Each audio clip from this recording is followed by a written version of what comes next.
If you're a top-level athlete, you want every advantage that you can have. There's no way you're going to get to the top of the Olympics without technology. And it's in the equipment, it's in the apparel design, it's in the training science. And so in order to be competitive, you have to have, the top engineering talent and the top facilities working on your equipment.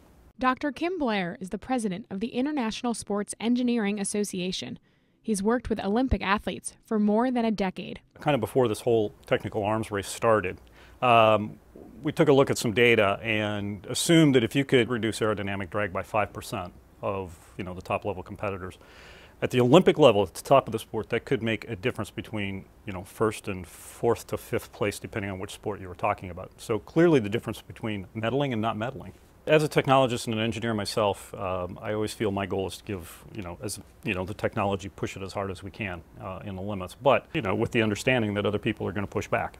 In the mid-90s, the governing body of skiing banned a material added to ski suits to reduce drag by up to 40%. Full-body swimsuits were banned in 2010. They made swimmers too buoyant. Critics called it technological doping, using technology to gain a superhuman advantage. If you're more buoyant and you sit higher in the water, there's less of your body actually going through the water, and so therefore there's less drag on your body.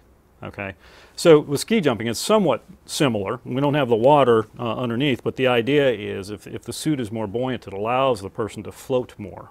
And if they stay lifted that little bit longer, then the next thing you know, they're flying that much further and then, out jumping the course.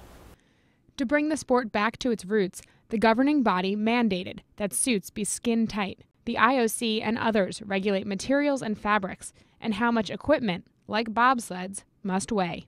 It doesn't really stop the technology push, it just refocuses it a bit. Engineers and scientists then say, okay, what are the rules? Let's dig into the rules and let's figure out absolutely every way we can get an edge inside that box you put us in. Danielle Elliot, CBS News.